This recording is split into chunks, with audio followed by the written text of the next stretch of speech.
La ciudadanía, por las razones que sea, tiene una percepción de inseguridad alta, además de una desconfianza en las instituciones, entre ellas aquellas que imparten justicia. En este escenario, la justicia por propia mano puede surgir imponiendo con ello la venganza y los excesos como una realidad.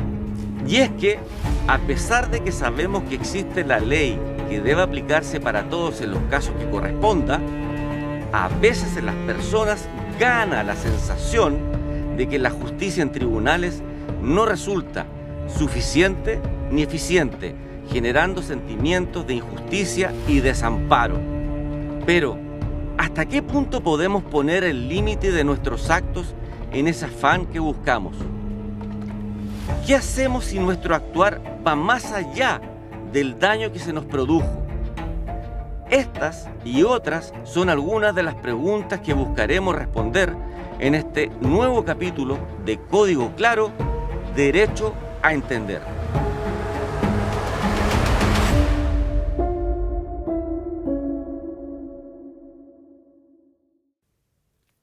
Sean todas y todos muy bienvenidos a este nuevo episodio de nuestro programa Código Claro, Derecho a Entender, que se emite por las pantallas de Utalca TV. Agradezco especialmente a nuestra invitada Silvia Carreño, defensora penal pública y además jefa de la zona Maule Sur. Te agradezco mucho haber aceptado la invitación y compartir con nosotros estos minutos. Muchas gracias a ti por la invitación. Perfecto, entremos en tierra derecha y presentémosle a nuestros telespectadores el tema del cual vamos a hablar y que lo titulamos nosotros Ojo por Ojo. Ojo por Ojo.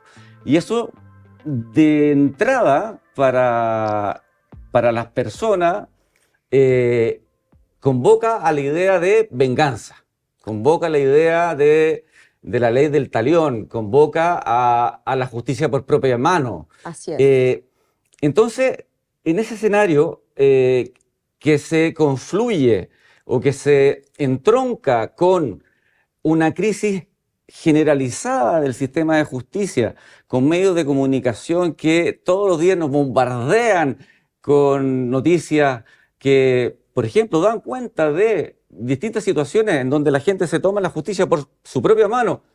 Me imagino que al hilo de esa desconfianza que tienen, en que pretenderán o suscribirán que la justicia llega tarde y impone penas blandas y ellos quieren ser mucho más categóricos y contundentes con su respuesta, llegando incluso a golpear a la persona o en una serie de excesos. Entonces, en ese escenario, quería preguntarte algunas cosas que dicen relación con si tú crees que se ha instalado en la sociedad chilena ante este escenario que se está dando, una cultura de la venganza, una cultura de la reacción rápida, evitando los tribunales.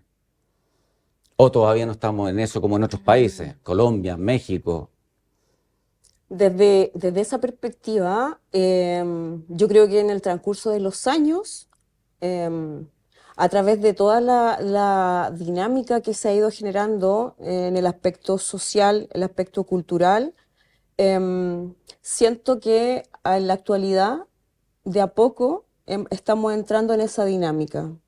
Hemos estado, de alguna manera, copiando la cultura criminógena de otros países y la estamos adaptando a la nuestra. Sabiendo, sí, que es una circunstancia que se nos puede escapar de las manos. Esto yo creo que ha ido creciendo con el tiempo, precisamente porque hay un descontento a nivel social. Ese descontento que dice relación con que las personas no se sienten satisfechas, efectivamente, como tú lo dices, no se sienten satisfechas con las personas que están a cargo. Las víctimas.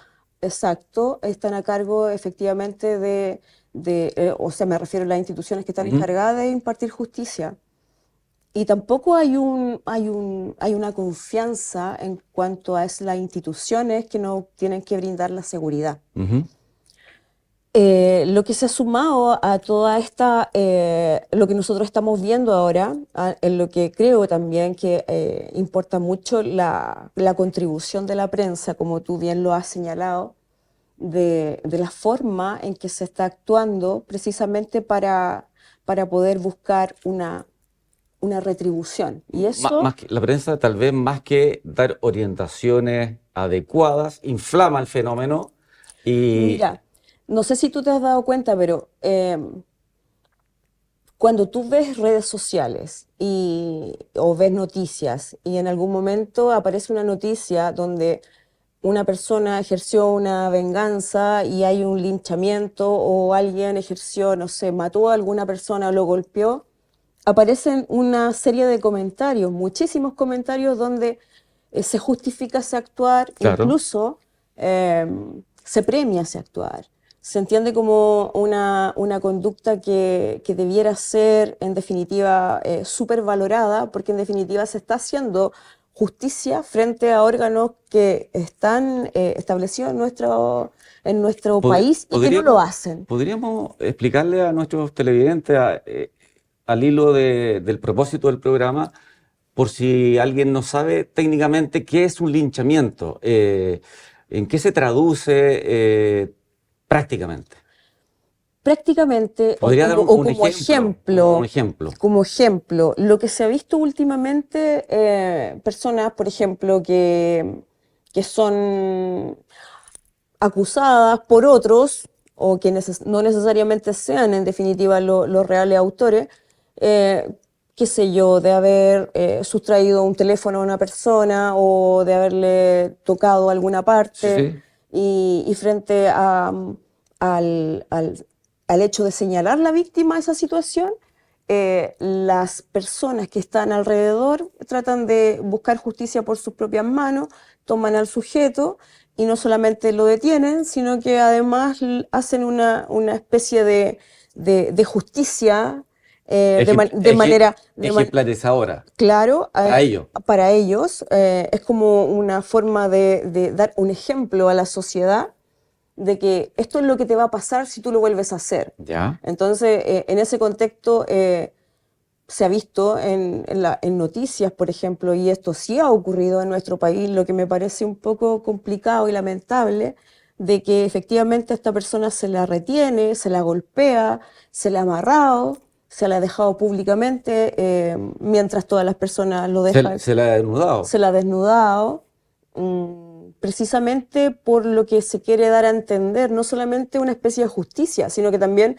explicarle a la sociedad que esto es lo que te va a pasar si lo vuelves a hacer. Que se transforman en definitiva las víctimas originales en victimarios. Así es. ¿Se exponen alguna sanción quienes reaccionan de esta forma y participan del linchamiento?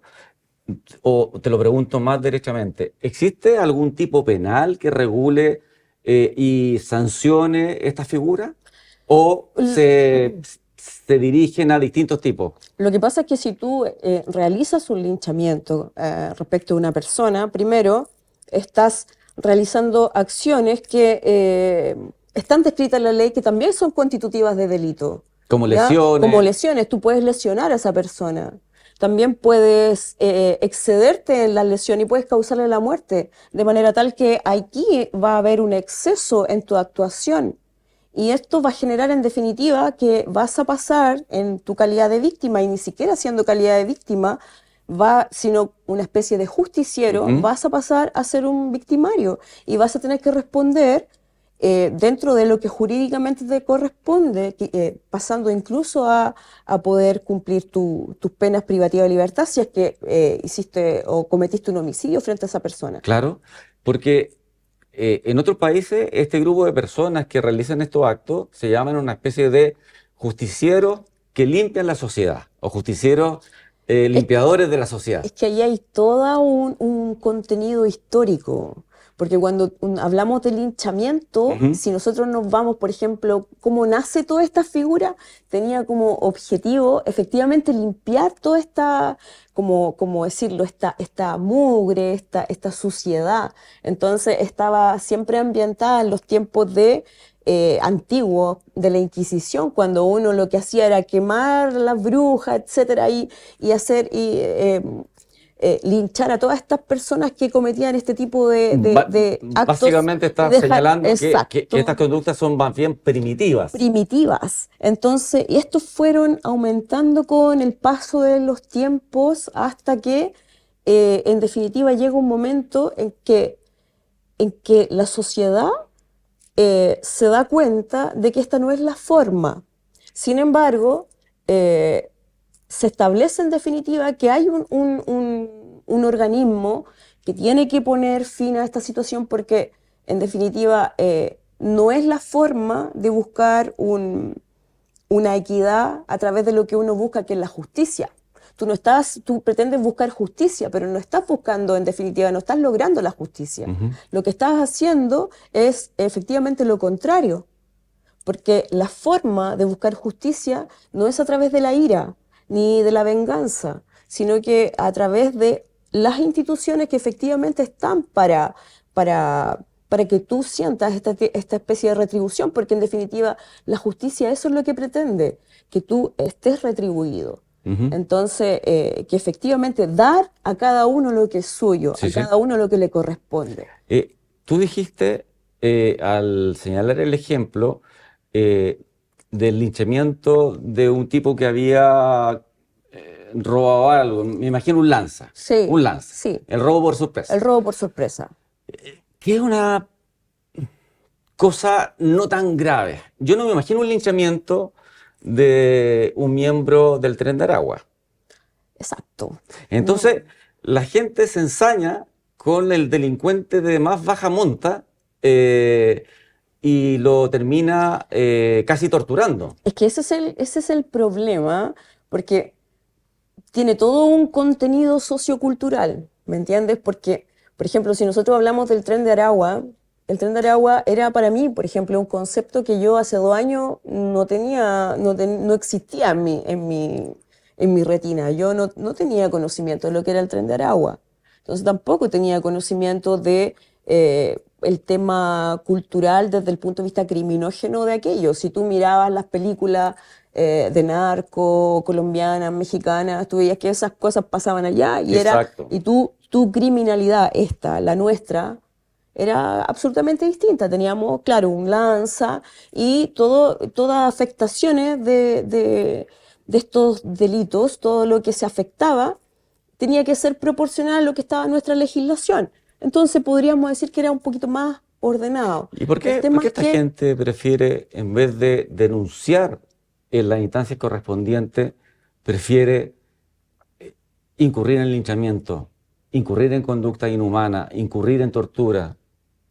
Porque yo siento que ya hay una desconfianza en el sistema, porque hay una desconfianza en las policías, porque hay una desconfianza en lo que es nuestro sistema judicial, derechamente, en la investigación que se realiza, y no pocas veces porque también la se gente critica no está conforme con la aplicación de las penas. Se entiende quisieran que penas más altas. Se entiende, exacto, pero si tú miras desde esa perspectiva, tampoco hay una contribución por parte de por ejemplo, la prensa, que es bastante importante en esta problemática, porque aquí lo que hay que hacer es, en definitiva, enseñarle, explicarle a la sociedad que la proporción es una cuestión que no se debe nunca perder el foco. Pero eso no vende. No vende. Es decir, o sea, tú no puedes perseguir penas tremendas por un sujeto de un hurto o un robo por sorpresa, donde la dañosidad que tú realizas con esa conducta no es de tal entidad. Que no tiene antecedentes pretéritos, que tiene irreprochable conducta anterior. Entonces, toda esa circunstancia que te hace hablar de la puerta giratoria, que le sale súper barato, que al final... Entonces, al final, eso todo se confunde y nos deja en una situación de desconfianza. A tu juicio, le recuerdo a nuestros televidentes que estamos hablando con Silvia Carreño, defensora penal público, sobre un tema fundamental que es la justicia por propia mano, que titulamos en este capítulo como Ojo por Ojo. A tu juicio, el problema central, si pudieras tomar una decisión entre uno y otro, ¿es de normativa, de ley o de funcionamiento del sistema? Yo creo que es un conjunto de cosas. Yo creo que es un conjunto de cosas. ¿Por qué? Desde que yo estoy, por ejemplo, dedicándome a la defensa, había un montón de leyes que me parecían proporcionales. A medida que fue pasando el tiempo, la sensación de indefensión por parte de la gente y de que la ciudadanía cada vez se sentía más complicada en términos de seguridad, fueron implementándose políticas desde la perspectiva de aumentar las penas, muchas modificaciones al Código Penal y también al Código Procesal Penal, pero precisamente se pierde un poco el foco en relación a lo que efectivamente va a esa proporcionalidad. Claro. Es decir, aumentamos, por ejemplo, leyes que no consideran la irreprochable conducta anterior de un sujeto y por el solo hecho de privilegiar un delito que es, o un bien jurídico que es un bien contra la propiedad, por sobre otros bienes que son más importantes, tienen penas durísimas. O sea, hay una falta de armonía producto de estos parcheos que se han ido instalando en el tiempo. Exacto. Y además creo que desde también de la perspectiva de la reinserción. Yo creo que eso también es un problema a nivel social que es tremendo, porque por ejemplo, si tú consideras las personas que van a cumplir las penas privativas de libertad, no tienes ninguna posibilidad de reinserción. El tipo va a salir de la cárcel y va a cometer otro delito igual porque no tiene ninguna otra opción. Y las personas que están cumpliendo con penas sustitutivas o beneficios, por decirlo así, con pena de libertad, la verdad es que el trabajo de reinsertar no tiene como el contenido que realmente se necesita para que una persona se reinserte. Es decir, un trabajo, el valor, porque se pierde mucho el tema valórico, o sea, no hay una situación que a la persona se le enseñe. De algún modo nuestra ley y nuestro sistema está muy enfocado, casi como si tuviésemos estas anteojeras, en el castigo. En el castigo. En el castigo. Y también la ciudadanía, entendiendo esa dinámica que también se comprende, claro, a nadie le gusta ser víctima de un delito. Claro. Y espera, en definitiva, que se busque un castigo, porque esa es una situación que también se comprende. A nadie le gusta ser víctima de un delito y sentir esa sensación de impunidad. Entonces, de que no hay una justicia para uno cuando es víctima de un delito. Entonces, se generan esa sensación de ira, de violencia, de desencanto, ya de desconfianza. Pero te pregunto, Silvia, si tú en tu casa tienes 3 bicicletas de mucha calidad, por lo tanto de un precio alto, colgadas, porque hacen deporte en tu familia, y alguien se pasa por la pandereta y te saca eso que está evaluado, no sé, en 7 millones de pesos en total, ¿tú denuncias eso? Sí, lo denunciaría. Sí, pero la ¿Con verdad, harta fe o con poca fe? la verdad es que lo denunciaría con fe, no con harta, pero con fe.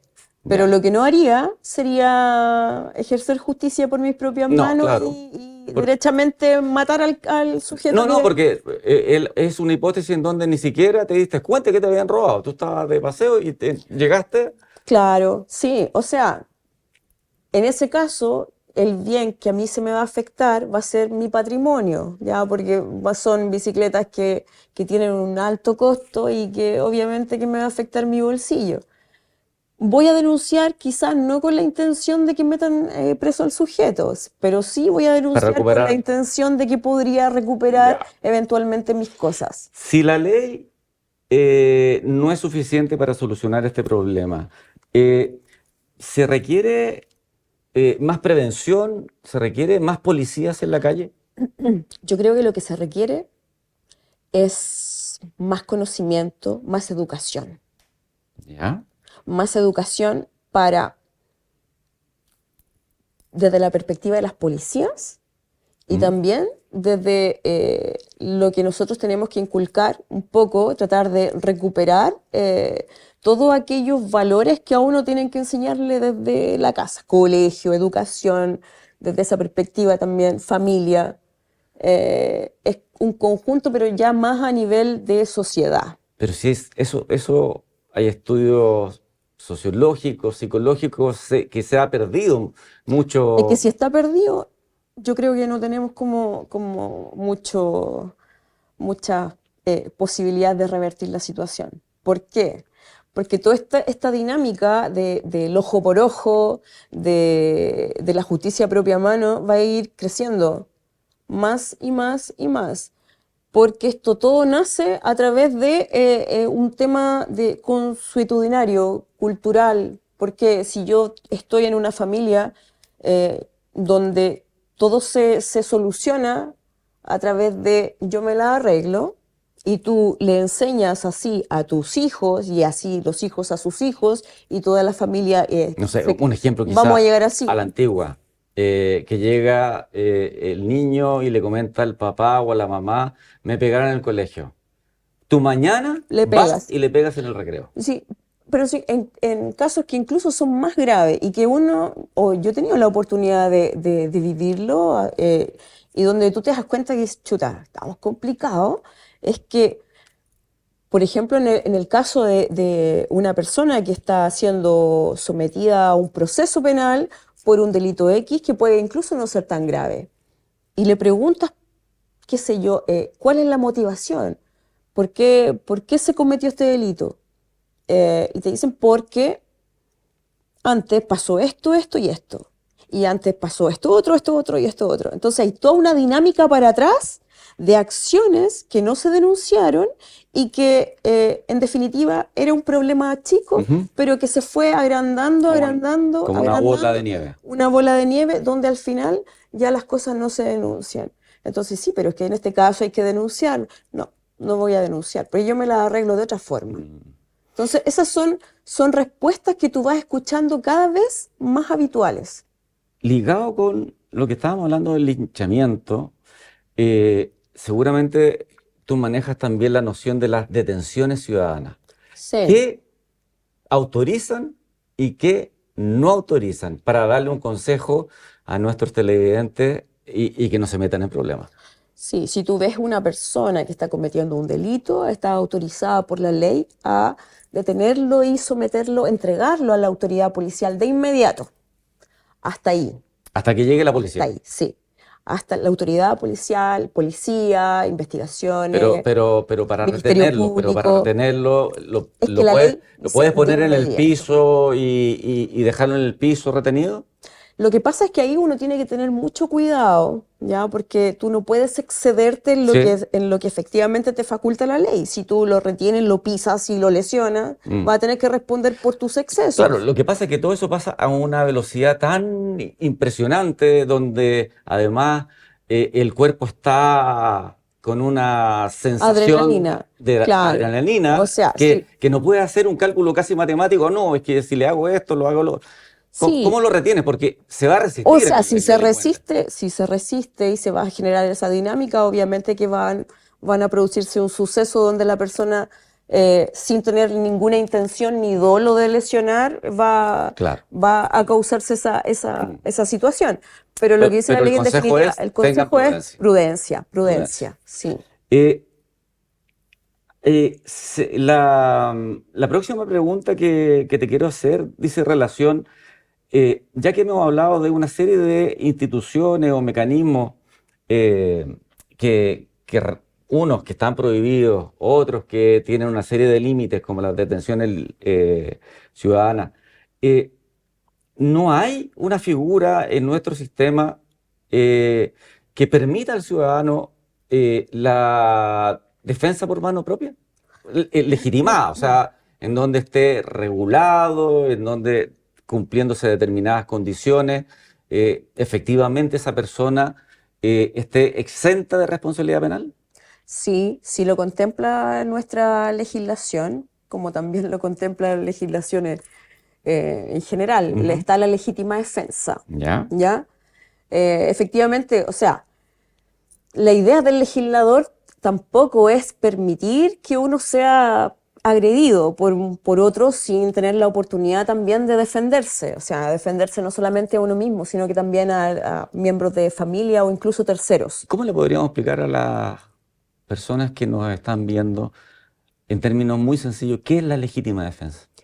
La legítima defensa, podríamos decirlo que es el permiso que nos entrega la ley para defendernos desde ese punto de vista, realizando también esta acción, que también es una agresión a la otra persona, cuando se dan ciertas circunstancias. ¿Cuál? Es decir, yo puedo actuar para defenderme, pero hay que tener mucho cuidado y no confundir que no todo es legítima defensa, porque aquí hay que tener claro que para estar dentro de esta legítima defensa se tienen que cumplir ciertos requisitos. Es decir, primero, yo tengo que ser víctima de una agresión ilegítima. ¿Ya? Es decir, yo me voy a defender frente a un sujeto que me está agrediendo ilegítimamente a mí. Por ejemplo, a ver si estoy bien en lo que te estoy diciendo, Silvia, corrígeme tú si estoy equivocado.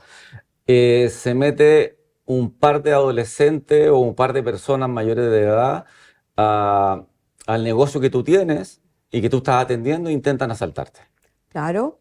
¿Qué puede hacer esa persona A ver, asaltada? la persona asaltada. Lo que pasa, si tú me quieres preguntar, por ejemplo, si lo puede atacar con un arma de fuego o, No sé, o imagínate, frente a imagínate eso. que tiene un fierro, porque ya no es la primera vez que lo asaltan. Ya. Lo han asaltado 10 veces y está ¿Ya? un poco cansado, razonablemente, de que sea casi un casero de los delincuentes. Y se consiguió no sé, un bate de béisbol o un fierro contundente y contra eso, porque los delincuentes iban con, no sé, con cortaplumas cortas, sale y lo amenaza con golpearlo. Y salen arrancando. Ahí hay una agresión. Pero salen arrancando ellos. Ya. Pero él los persigue.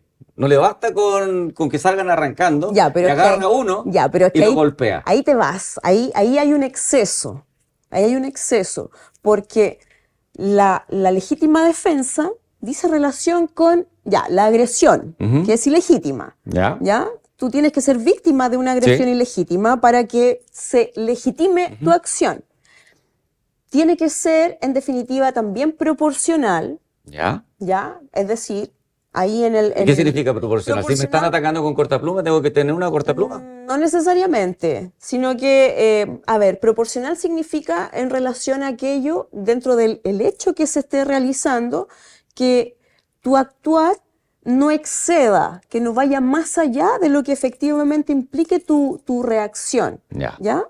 O sea, que sea absolutamente necesaria y proporcional, que no vaya al exceso, porque tu exceso es lo que va a hacer que se vaya la legítima defensa y que pases tú a ser el agresor, ¿ya? Disponerme... No hagas lo que no sea necesario, ¿ya? Tú tienes que realizar la conducta lo justo y necesario que sea para tu defensa, no ir más allá. Y si yo tengo un arma inscrita y me defiendo con esa arma inscrita frente a la amenaza de las cortaplumas, tengo a un tipo que se metió por atrás, lo tengo al lado y le disparo en el pie. ¿Ya? Si tú ves que va a haber una agresión contra ti, No, claro, ya, tengo y ya tengo tiene el acá. cuchillo y le va a disparar en el pie, habría una proporcionalidad, hay una inmediatez, estás haciendo lo que la ley considera legítima Ya, defensa. ya, o sea, Sí.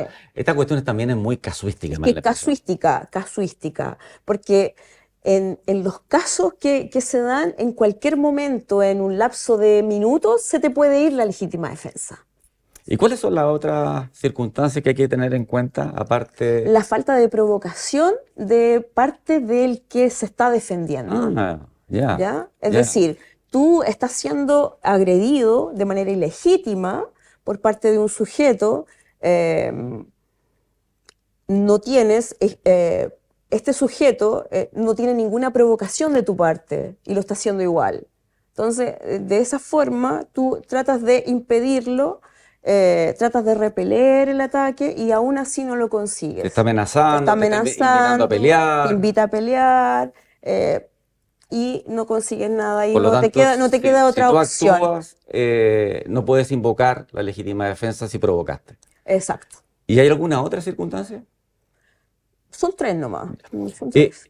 Pregunta, para aclarar a la gente que nos ve, ¿solamente procede la legítima defensa propia o también podría yo ir en legítima defensa de mi hija, de mi abuela, de, no sé, Sí. un hermano? Sí. Hay legítima defensa de terceros. Ya. Sí, También. tienen que darse el mismo contexto, Ajá. pero también puede darse para otras personas. Tú puedes actuar precisamente para proteger Ujú. los derechos que están siendo afectados de otras personas, siempre y cuando existan también estos 3 requisitos. ¿Puedo atacar a alguien que veo que está entrando por la pandereta de mi casa por atrás y yo justo estoy en el patio? Tú dices Y tengo el fierro contundente. ¿Lo puedo agarrar a fierrazo antes de que entre? Lo agarro justo arriba. lo agarras arriba. Lo que pasa es que el tipo seguramente la intención o va a hacer una violación de morada, ¿ya? Que tiene una pena muy pequeña porque el bien jurídico que se afecta es pequeño y seguramente tú vas a responder por una lesión más grave y te vas a ir al exceso del que te estaba explicando. ¿Y qué tendría que hacer? ¿Empujarlo con el fierro para que se caiga al otro lado?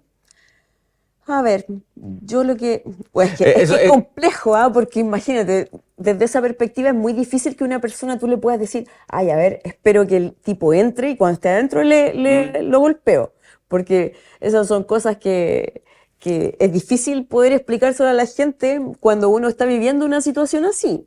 Entonces, yo creo que ahí hay que estar en el caso concreto, ver cuál es la disposición del sujeto, o sea, el sujeto sepa que tú estás viendo la situación, que tienes la intención de defenderte y aún así el sujeto no tiene ningún interés de parar con su acción, yo creo que ahí igual habría que actuar. Ha habido toda una polémica que se generó a propósito de la posibilidad de que los funcionarios policiales en el ejercicio de sus funciones pudiesen invocar la legítima defensa. Hubo un caso en el sur. En el sur, En creo el que en sur, Pucón. No, claro, el de un chico que era que malabarista, pero con malabarista, una especie de con unos cuchillo. cuchillos, sí. Pero la verdad es que desde esa perspectiva han habido varias discusiones en nuestro ¿Tienen país. derecho los funcionarios policiales en el ejercicio de sus funciones? Es que en el ejercicio a de que- sus funciones igual la misma ley le faculta a actuar dentro del ejercicio de sus funciones, teniendo también una eximente de responsabilidad, que es el mismo efecto de la legítima defensa, ¿ya? Pero generalmente también hay mucha discusión al respecto y se ha entendido que también ellos podrían ser favorecidos con la legítima defensa per se, o sea, también como que se le aplique esta norma, Porque- como aquella que también exima de Porque responsabilidad parece penal. que hay mucha reclamación por parte de Carabineros de que, en definitiva, si actúan con la contundencia que la sociedad aparentemente les pide que actúen contra la delincuencia, se exponen a Sí. ser sujetos de un proceso penal. Sí, pero de acuerdo a los fallos de los tribunales se ha entendido que sí, que ellos también pueden obrar en legítima defensa. Silvia, como siempre, se nos pasa el tiempo volando y esta no ha sido Qué la excepción. lamentable, porque estaba muy interesante la Así conversación. es, porque además es un tema muy práctico, muy contingente y muy casuístico. Por lo tanto, no hay fórmulas mágicas ni panacea. Pero te agradezco muchísimo el haber compartido esta conversación más que entrevista y que hayas podido aclarar a nuestros televidentes muchos puntos que están siempre sobre la mesa y que la mayoría de la gente no sabe. Muchas gracias, Diego. No, pues nada. Bueno, no queda más que despedir este episodio de nuestro programa Código Claro, Derecho a Entender, y dejarlos invitados cordialmente para nuestro próximo capítulo.